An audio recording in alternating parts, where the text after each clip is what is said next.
cher Edward, si tu savais à quel point je suis touché d'avoir reçu ta carte pour mon anniversaire, ça m'a rappelé de sacrés souvenirs. D'ailleurs, j'ai été le premier surpris de voir que tu te souvenais encore de mon jeu vidéo préféré. Et pourtant, ça ne date pas d'hier. D'aussi loin que je me souvienne, j'ai découvert mon jeu préféré sur Nintendo DS. Et pas que mon jeu préféré, des tonnes de titres qui m'ont laissé un souvenir impérissable. Vous voulez en savoir plus? Alors prenez votre stylet et revenons 15 ans en arrière, je vous emmène dans mes souvenirs pour vous présenter mon top 10 de mes jeux DS préférés.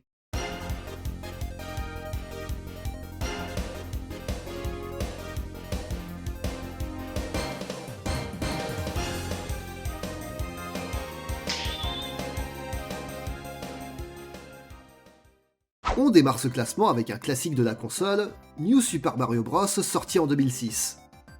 Avant que Super Mario Maker ne devienne populaire, et qu'on puisse découvrir une infinité de niveaux créés par l'imaginaire des joueurs, Nintendo avait proposé un retour aux sources nous présentant une aventure s'inspirant des premiers jeux Mario. Notre plombier devra parcourir des séries de niveaux, jusqu'à délivrer la princesse Peach capturée par le turbulent Bowser Jr. Le jeu est fort sympathique et utilise tous les ingrédients d'un bon jeu Mario. Des pouvoirs divers et variés, des environnements divers et variés, une difficulté et une progression équilibrées, des secrets dissimulés un peu partout, c'est tout simplement un titre incontournable qui m'a donné une belle entrée en matière avec la série des Super Mario Bros.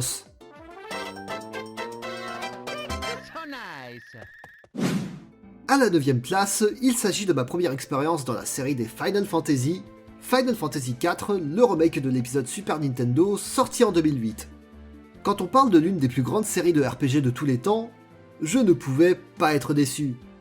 Plongé dans un univers assez sombre d'Heroic Fantasy, on incarne Cécile, un chevalier qui sera tiraillé entre le bien et le mal, en quête des précieux cristaux qui renferment un mystérieux pouvoir.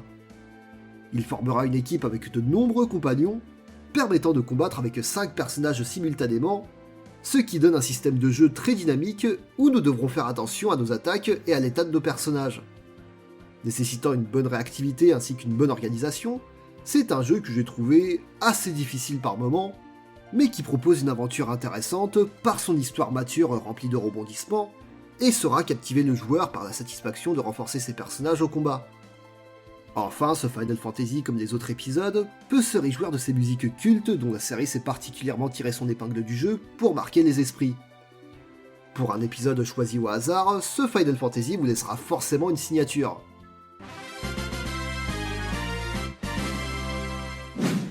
En numéro 8, je vous présente un jeu méconnu de la console et pourtant unique en son genre, Ghost Trick, sorti en 2011. Et vous vous dites sûrement, mais qu'est-ce donc? Une histoire de fantôme? Eh bien, vous avez vu juste. Dans Ghost Trick, on incarne un fantôme dénommé Cicel, qui a le pouvoir de manipuler le temps et de prendre le contrôle de différents objets pour influencer le cours du présent. Victime d'une amnésie totale et constatant l'état de son cadavre, il va alors pouvoir enquêter sur l'origine de son décès, et remonter dans le temps afin de trouver un moyen de regagner la vie. Il n'a qu'une nuit pour y parvenir, suite à quoi son âme disparaîtra à jamais au moment du lever du soleil. Alors le scénario paraît un peu compliqué, mais c'est ici la grande force de ce titre. À partir d'un gameplay original où nous allons pouvoir changer le destin de tout un tas de personnages, le jeu nous tient en haleine durant 18 chapitres avec de sacrés rebondissements. Cumulé à des musiques exceptionnelles qui rajoutent une intensité considérable, Ghost Trick est une petite pépite où jouer un fantôme n'a jamais été aussi plaisant. Et croyez-moi, le dénouement de cette histoire est l'une des meilleures fins que j'ai pu vivre de mon expérience de gamer. Ah, et il y a aussi un loulou de Poméranie trop mignon dans le jeu. C'est un sacré argument pour y jouer, pas vrai?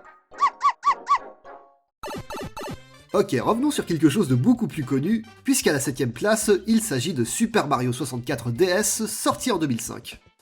Ce Mario est donc le remake de la version Nintendo 64 qui était sortie 9 ans plus tôt. Et il nous propose de chouettes ajouts, puisqu'en plus de Mario, on peut désormais jouer Luigi, Wario et Yoshi. On voyage toujours à travers les 15 niveaux du jeu pour aller sauver la princesse Peach capturée par Bowser. Mais ça ne sera plus 120 étoiles qu'on pourra récupérer, mais 150 avec cette version DS. De quoi profiter du gameplay avec l'ajout de nouveaux personnages et redécouvrir le jeu avec des graphismes améliorés. Hormis cela, c'est toujours une aventure parfaite, mais trop facile. En effet, car sur cette version DS, le jeu nous indique sur une carte les différents emplacements des étoiles à récupérer. ce qui brise complètement cette notion d'exploration qui faisait la force de la version d'origine. Mais bon, comme il s'agit de mon tout premier jeu sur Nintendo DS, que j'en garde de super souvenirs et que ce Mario reste exceptionnel dans sa structure et son contenu, il mérite largement sa 7ème place.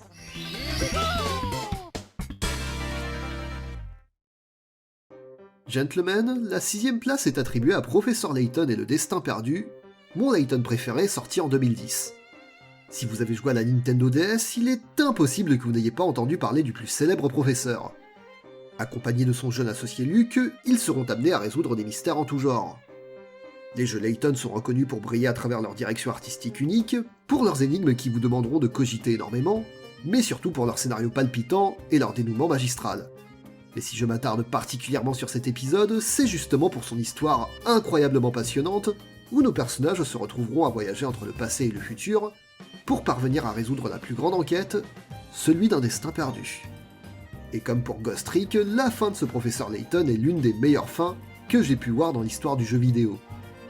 À la différence près qu'il n'y a pas de loulou de Poméranie dans Layton. Eh oui, je sais, c'est dommage. À la 5ème place, nous avons Kirby Superstar Ultra, le remake de la version Super Nintendo et sans doute mon Kirby préféré, sorti en 2009. Je parle jamais de Kirby, mais j'adore Kirby. Il est petit, il est mignon, il est tout doux, il est courageux, il sait voler, il mange tout ce qu'il voit sur son passage, et il vole les pouvoirs de ses ennemis en les mangeant. Et dans ce jeu, eh bien, on fait de tout. On parcourt diverses aventures où on tape sur la tête du roi Dadidou, sur la tête de Dina Blade ou sur la tête de Meta Knight, on fait des courses de nourriture, on fait plein de mini-jeux, on s'affronte dans des combats à mort dans des arènes, et c'est de très loin le Kirby le plus complet. Il y a plein de petites histoires, plein de secrets à dénicher, plein de records à battre, plein de défis à réaliser. C'est un jeu incroyablement fun avec une rejouabilité exemplaire, où finir ce Kirby à 100% relèvera d'un sacré challenge. Avec cet épisode, vous trouverez forcément votre compte. C'est comme si vous aviez le choix d'un grand menu, où vous pouviez goûter à tous les plats et trouver votre saveur qui vous convient le plus. C'est copieux, mais on peut dire qu'on se régale.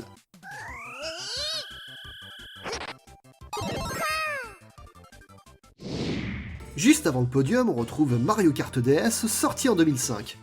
Et c'est de nombreuses heures de bonheur qui me reviennent rien qu'en évoquant ce titre, puisqu'il s'agit à la fois du premier Mario Kart en 3D sur une console portable, mais aussi le premier opus où on pouvait jouer jusqu'à 8 joueurs simultanément en local. Imaginez se retrouver avec 8 personnes dans une pièce pour s'affronter sur Mario Kart. C'était concrètement spectaculaire. Et d'ailleurs, en parlant du multijoueur, c'est également l'épisode avec l'apparition du mode de jeu en ligne, où on pouvait jouer avec des gens du monde entier à partir d'une connexion Wi-Fi.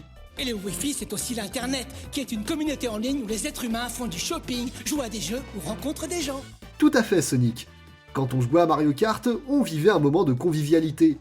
Le jeu était plutôt équilibré, la plupart des courses sont devenues cultes, et on avait même un jeu extrêmement complet en solo, avec notamment le mode mission qui nous demandait de réaliser différentes épreuves et d'affronter des boss selon des conditions bien précises.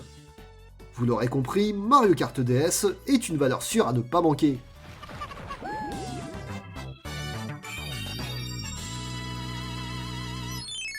La médaille de bronze est attribuée à Mario et Luigi Voyage au centre de Bowser, sorti en 2009. Ce jeu est le 3e épisode de la série des RPG Mario et Luigi, et c'est encore aujourd'hui celui que je trouve le plus abouti.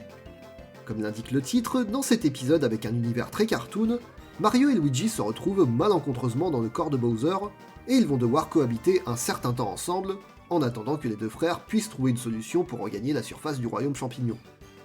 Doté de beaucoup d'humour et d'un gameplay dynamique qui peut parfois faire penser à un jeu de rythme, ce Mario et Luigi excelle particulièrement par son originalité, ainsi que par la richesse de son contenu, en alternant les phases de bourrin avec Bowser, et les passages parsemés de plateformes et d'énigmes avec Mario et Luigi. On pourra aussi noter au passage que jouer le méchant Bowser dans un jeu Mario, ça n'est pas quelque chose de commun, et que cela rajoute incontestablement un charme supplémentaire que d'être littéralement dans la peau de notre antagoniste. Bref, en attendant de découvrir l'autre série des RPG Mario qui est Paper Mario, série que je n'ai toujours pas commencé, vous avez de quoi vous amuser avec nos frangins italiens préférés. Tiens, la médaille d'argent doit vous être familière, puisqu'il s'agit de Pokémon version Perle et Diamant, sorti en 2007. Si je vous dis ça, c'est parce que j'ai fait une vidéo où j'ai retracé mon histoire avec cette génération il n'y a pas si longtemps de ça. J'ai grandi avec ce Pokémon, et c'est avec plein de nostalgie que je vous demande d'aller voir cette vidéo. Et puis, likez-la et partagez-la au passage, je manque de visibilité et faudra bien que j'atteigne la barre des 1000 abonnés un de ces jours. Oh pardon, je m'égare. Mais qu'est-ce que je peux vous dire de plus que je n'ai pas dit dans ma vidéo sur Pokémon? Bien que ce jeu m'a familiarisé avec les RPG en général, que l'aventure reste exceptionnelle avec son lot de surprises, et que tout comme les autres jeux Pokémon, la progression et la construction de son équipe est particulièrement satisfaisante. Ah, et vous souhaitez avoir l'argument ultime? Eh bien, sachez que dans ce Pokémon, il y a le meilleur pingouin de tous les temps! Je t'aime, mon petit plouf!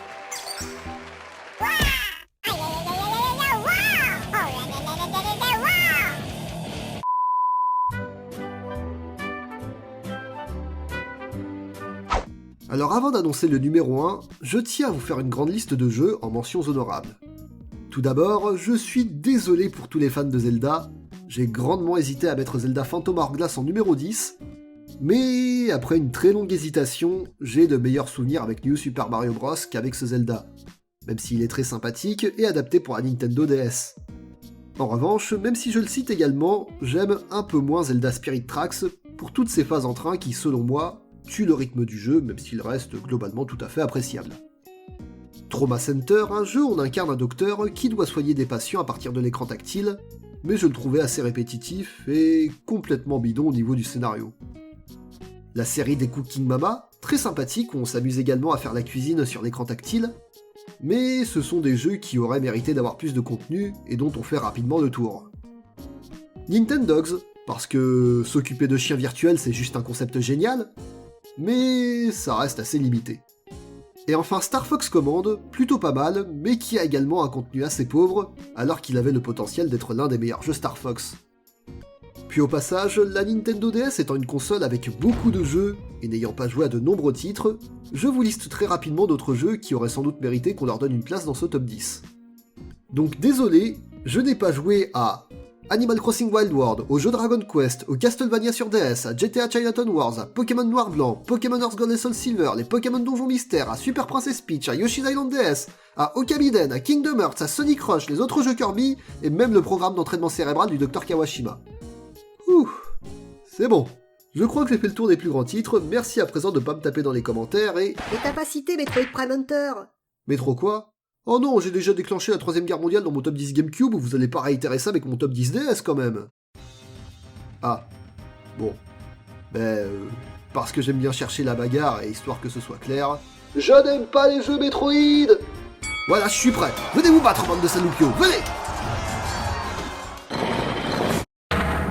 Et enfin, en numéro 1, si vous avez reconnu le plus grand avocat de tous les temps, l'heure est venue de vous présenter ma série de jeux vidéo préférée, mon coup de cœur depuis presque 10 ans, Phoenix Wright Ace Attorney, apparu initialement au Japon sur Game Boy Advance en 2001 et porté sur Nintendo DS en Europe en 2006.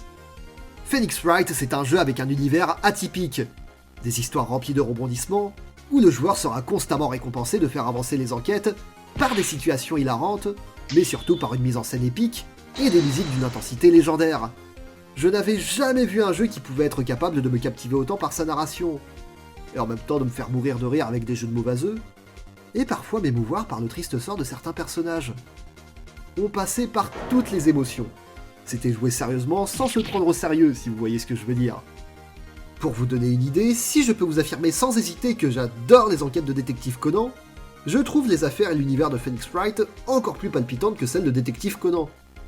Les personnages étaient tous à la fois charismatiques, attachants, ridicules, mais surtout surprenants.